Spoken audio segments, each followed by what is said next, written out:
going to go ahead and get started. Good afternoon, everyone. We're going to dive right on into our stated agenda. First, we'll vote on the following finance items. Introduction 1078, sponsored by Councilmember Jennifer Gutierrez, would renew lapsed tax credits for New York City-based biotechnology firms against the general corporation tax, the unincorporated business tax, and the corporate tax of 2015. The bill authorizes the credits for a period from January 1st, 2023 until January 1st, 2026, and the aggregate amount of credit allowable in a given year is capped at $3 million. Introduction 1209, sponsored by Councilmember Justin Brannan, would authorize a change in the assessment method for the Westchester Square Business Improvement District. The change would more equitably assess properties based on their linear frontage along the main retail, commercial, or professional side of the property, rather than the current method of the longest frontage overall. The change would take place,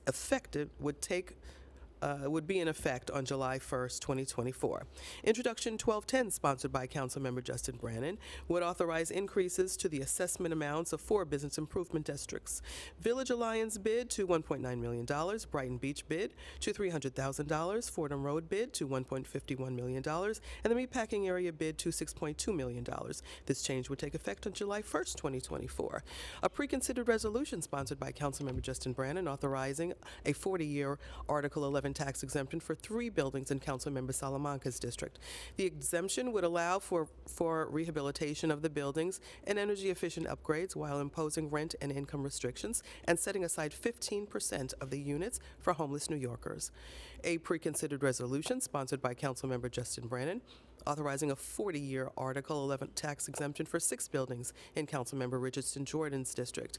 The exemption would allow for rehabilitation of the buildings, impose rent and income restrictions, as well as HPD's Aging in Place initiative, and set aside 10% of the units for homeless New Yorkers. Next, we will vote on the following pieces of legislation.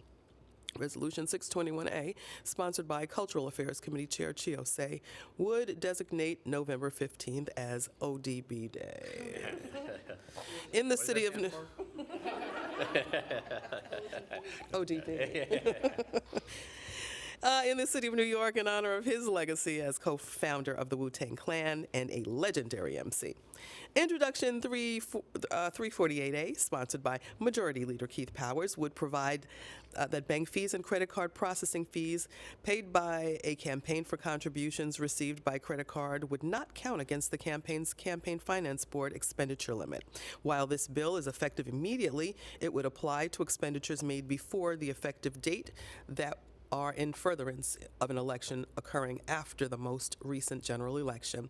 I invite Majority Leader Powers up to the podium not to talk about ODB, but to talk about his legislation. I mean, I wanted to talk about ODB, who doesn't? But thank you, Speaker. This is a pretty straightforward one. We, after every election cycle, take a look at the recent elections and the campaign finance law and try to make some reasonable adjustments to it to make sure it's serving its purpose. And in the era, in 2023 and beyond, in the era of credit card contributions and bank fees and where we are in terms of fundraising, a lot of the complaints we've heard often is that when you get a set cap on how much you can spend, you start to see a lot of reductions out of that spending cap come from bank fees, credit card fees, other transactions happening. In fact, when you receive your money from the CFB, the bank charges you a wire fee and a bank fee just for that, and that gets counted against your cap for receiving that money. So it's a very small but sensible adjustment we're trying to make sure that when folks get that cap, they actually can spend that cap. It's not taken away by the CFB or bank transactions or monthly deposit fees or anything like that. That will help, I think, uphold the spirit of it. And of course, it starts today moving forward. So I won't even apply to me, and I'm out of here. So for you guys, congratulations. But I think we'll be, help to uphold what the campaign finance law has meant, which is to create a reasonable and sensible cap for folks. So thank you to the Speaker for bringing it up for a vote today, and hope all my colleagues will support it. Thanks. Thank you, Majority Leader. Introduction 564A, sponsored by Councilmember Tiffany Caban, would require the Department for the Aging to establish a commission focused on identifying ways to improve the quality of life for older adults who identify as LGBTQIA+ or any other diverse sexual orientation or gender identity. The commission's goals are to identify challenges, share best practices, and develop expert recommendations for LGBTQIA+ older adults. The commission would be required to submit 2 reports. The first report no later than 1 year after the appointment of all commission members, and an additional report no later than 2 years after submission of the first report. I invite Councilmember Caban to discuss her bill. Thank you. Good afternoon. Our city has always been a leader in the fight for dignity and freedom for queer people. And after all, the modern queer liberation movement was born with a riot on Christopher Street. And sadly, too many from the Stonewall generation are no longer with us. To honor them, the movement for queer liberation must support our elders before they become our ancestors. Queer elders deserve to live and grow with dignity, with comfort, with joy and family, and with love, but with something else as well, stewardship of our culture. And we deserve to be in rich community with our elders so that they're able to pass along their stories and teachings to help us build a society where we are all free to be who we are. Earlier this year, my LGBTQIA+ caucus co-chair, Councilmember Crystal Hudson, and I released the Marsha and Sylvia Plan in honor of Marsha P. Johnson and Sylvia Rivera. In it, we called for a commission within the Department for the Aging charged with helping our city to improve the quality of life of LGBTQIA+ older adults. By passing today's legislation, we will create that commission, and I look forward to remaining involved with the administration next session, helping to identify commissioner appointments and developing requirements for their report. And this legislation would not have been possible without the tireless advocacy from directly impacted folks, steadfast organizations like SAGE, AARP, Callan Lord, DORAD, Live On New York, NILAG, Stonewall Community Development Corporation, VNS Health, and of course my Legislative Director, Madhuri Shukla. Thanks. Okay. Introduction 511A, sponsored by Councilmember Althea Stevens, would require the City Chief Procurement Officer to conduct a study and issue a report on the timing and duration of the city's procurement process for human services contracts. The report would identify the steps in the procurement process for these contracts and evaluate the time needed to complete each step. It would provide recommendations to the Procurement Policy Board for setting procurement timelines as required under the city charter. The PPB would then review the report and propose rules establishing procurement timelines for human services contracts. The bill would also mandate the City Chief Procurement Officer to begin issuing biannual reports starting in October 2026 on agency compliance with the timeline schedule set by the PPB. I invite Councilmember Stevens to the podium to discuss her legislation. Good afternoon, right? Yeah. Good afternoon. As the chair of Youth Services Committee and a longtime nonprofit worker and advocate, I'm beyond honored to be passing legislation that would bring out groundbreaking moves towards enhancing efficiency, transparency, and accountability in the procurement process for the human service sectors. With the passing of Intro 511, the City Chief's Procurement Officer will be required to conduct a study and issue a report on timing and durations of city procurement process for human service contracts exceeding the small purchase limits. The report would identify the steps in the procurement process for those contracts and elevate the time needed to complete each step. It would provide recommendations to the Procurement Policy Board, PPB, and for setting procurement timelines as required by the charter. Nonprofit organizations have shown up for the city time and time again, leading with passion and love from their hearts, even with the contracts being paid in an untimely manner. By identifying and evaluating each step is in this current procurement process, we will have the data to align with our commitment and eliminate barriers implemented by nonprofits in promptly delivering critical service, particularly black and brown communities, especially in time where the needs of our diverse communities are increasing. Thank you, Speaker Adams, all of our advocates, HSC, my colleagues who signed on to work in partnership with me, and also I would like to thank Council staff Alex Pauloff for this tireless work and making sure that we work together to get a bill that was workable. And moving forward, excited for continuing to push procurement in the City Council. Thank you. Thank you so much, Councilmember. Introduction 708A, sponsored by Councilmember Alexa Aviles, would task the Department of Transportation with redesigning the city's truck route truck route network to improve safety, increase visibility, reduce traffic congestion, and reduce vehicle miles traveled. The overhaul would also address health equity issues for low-income communities of color, which truck routes often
communities most impacted in making decisions, not after the fact and fake charrettes, but truly including those voices and experiences so that we can really begin to address issues that are impacting our communities. And so redesigning these truck routes is but one step in the right direction. It is a racial justice issue. It is an economic, a labor, a climate issue. So I want to thank everyone for the work that it undertook, and it took a lot of work, both DOT and all council staff and the legislative division that got us to this point. So many thanks, and I look forward to voting aye today on Intro 708A. Thank you. Thank you, Councilmember, and thank you for your hard work on the bill. Introduction 1012A, sponsored by Councilmember Amanda Farias, would require the Department of City Planning and the Department of Small Business Services in coordination with the Economic Development Corporation to develop a citywide industrial development strategic plan. The plan is required to be completed every 8 years and must include an overview of city policies to support and grow the industrial sector, an analysis of sector economic trends, and the role of industrial businesses to transition to green energy. I first proposed such a policy in my my State of the City address because industrial jobs offer family-sustaining wages and often do not require a college degree, making the sector a leading pathway for equitable economic mobility. They're also critical to help our city transition to green energy. However, our city has lacked a cohesive strategy to cultivate industrial business growth, which has hampered their ability to thrive. With the passage of this legislation, our city can properly invest in the industrial sector, unlocking doors of opportunity for New Yorkers and creating pathways for success. Councilmember Farias turned the idea into concrete legislation and carried it forward. And with that, I invite her up to the podium to give remarks on this legislation. Thank you so much, Speaker. As Justin Timberlake likes to say, we are bringing sexy back with these bills. My legislation, Introduction 1012A, will require our city agencies to develop a comprehensive citywide industrial development strategic plan for manufacturing and industrial business zones. This kind of policy initiative has not been carried out by New York City since 1993, nor have zoning changes been made for industrial zones since 1961. This bill is filling in a decades-long gap and offering overdue support to a vital sector of our economy. When we protect industrial business zones and industrial jobs, we are also protecting our working-class families, unionized workforce, and businesses that boost our communities. This strategic plan will ensure that we are both growing the workforce and that our industrial zones make sense and are protective of our existing communities. The industrial workforce runs this city, and our workers and the spaces they work in each and every day deserve support from our citywide leaders. The legislation also follows a national trend set by President Biden to strengthen domestic workforces, supply chains, and the green economy in packages like the Inflation Reduction Act and the Bipartisan Infrastructure Deal. Really, this is a moment for New York City to be ahead of the curve and catch up to the curve and lead on an issue our president has made a priority for this country. It's why I'm excited to say that we are finally giving this issue the attention it deserves and making a huge impact on our communities, including in my own backyard for Zariga's IBZ. I'm proud to support the future of our industrial workforce for generations, grow our local economies, and support our emerging green economy with this critical legislation. Thank you to Speaker Adams for your leadership and to all the co-sponsors on this bill for their leadership. As the first Bronxite and Latino to chair the Committee on Economic Development, I'm proud to get this win for workers in my district and across this city. Thank you very much. Thank you. Thank you, Council Member. Finally, we will be voting on the very sexy intro 1031A. It's the trend. It's the trend today, sorry guys. My Fair Housing Framework legislation that will help the efforts to address our city's housing crisis through the lens of equity. The bill would require the city agencies to create and submit a fair housing assessment and plan every 5 years. The assessment would include a citywide fair housing plan that would be coordinated with the requirements of the Federal Fair Housing Act. Following this, the city would produce an assessment of long-term citywide housing needs, 5-year housing production targets for each local community district level, and a strategic equity framework that would report on the progress made towards the housing targets as well as the obstacles and strategies for achieving them. The plan would also focus on the production and preservation of affordable housing, anti-displacement resources, and neighborhood investments for underserved communities. The city would produce annual reports on its progress. This legislation will help our city's efforts to stem the housing crisis by facilitating increased housing production that is equitable and focused on the needs of all New Yorkers by building and preserving more affordable housing and identifying the investments needed to promote opportunity in our neighborhoods. It will serve as an important tool of transparency and accountability to help us address the housing crisis with clarity about the obligations and needs of every community district. We need every neighborhood to do its fair share to confront the city's housing crisis. Through our collective efforts, we can invest holistically in the strength of our neighborhoods and successfully address the housing crisis. I'm proud to advance legislation that prioritizes equity in housing production, which represents the council's continued commitment to confront the city's housing crisis. At the end of the day, this legislation is about building more housing and uplifting New Yorkers to give working families across 5 boroughs a real chance at building their legacy in the city. This is the reality that New Yorkers deserve and one that the council is determined to realize through our fair housing framework, and other efforts to spur housing production and affordability. This concludes our stated agenda, and with that, we'll take on-topic questions first. On-topic questions? Off-topic questions? Nice. You don't want to touch it. Yes. Hi, Ethan. The last stated meeting, the mayor has definitely had some big developments. His fundraiser, his home was searched by the FBI. His phone and other devices were taken by the FBI last week. Was just wondering if you had a reaction generally to it, and then also what you think about the idea of him being distracted by a long investigation into him and his campaign. Well, Ethan, I really thank you for the question, but it is an ongoing investigation, and I'm not going to be commenting on the ongoing investigation. Are you concerned about him being distracted then? Am I concerned about him being distracted? Well, he's the mayor. I believe that he can continue to focus on the city's priorities. There was supposed to be Councilmember Lincoln, or the bill was supposed to pass today, H.R. 417, to speed up bike lane installation. But we heard that the administration, after originally supporting it, is no longer going to, and it's now held up. Do you know anything about that and why that is? Well, we know that the bill is not going to be voted on today, and we're going to continue to work with the sponsor to move it forward because we need to work to move it forward. But it will not be voted on today. What were the issues with it? Well, I'm not really going to go into the issues. We just need to work on that particular legislation with the sponsor. What do you make of the mayor's comments yesterday that November budget complications for tomorrow will contain extremely painful spending cuts across all city agencies? Is the council ready to block the mayor's application? Councilman Steve? Oh, thank you for that question. What we've heard publicly from the administration thus far doesn't really bode well for the capacity of city agencies to deliver essential services and administer key programming.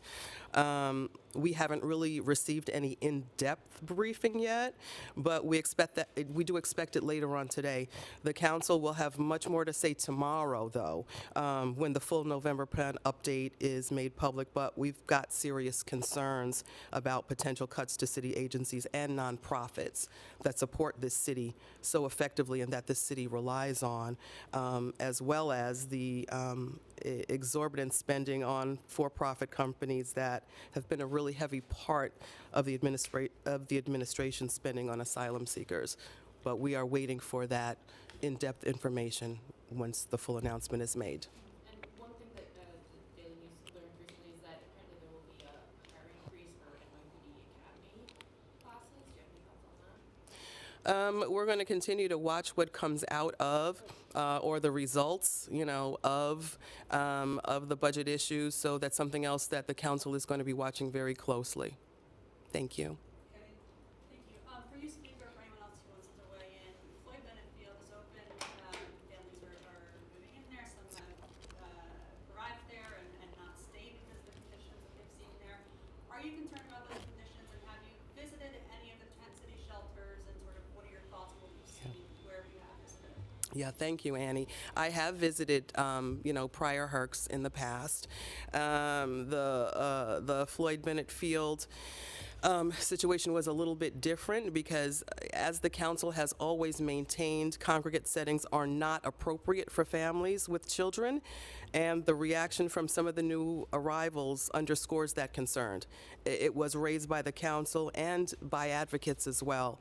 As to whether, any of the questions around closure or anything, we won't really make that determination, but if families aren't utilizing the location, then there should be serious consideration about its use for single adults, which is probably more equipped and appropriate for service. And just what were the HERCs you visited? We were at Randall's Island. That was the main HERC that we were at. Several different shelters. I don't know if you're aware, but my district actually does house probably the second highest number of shelters, probably even before the asylum seeker crisis. So, What's the highest? the highest would be Councilmember One's district in Astoria. Okay. Thank you all. Good to see you, Emily. No, I'm good. Thank you. Thank you.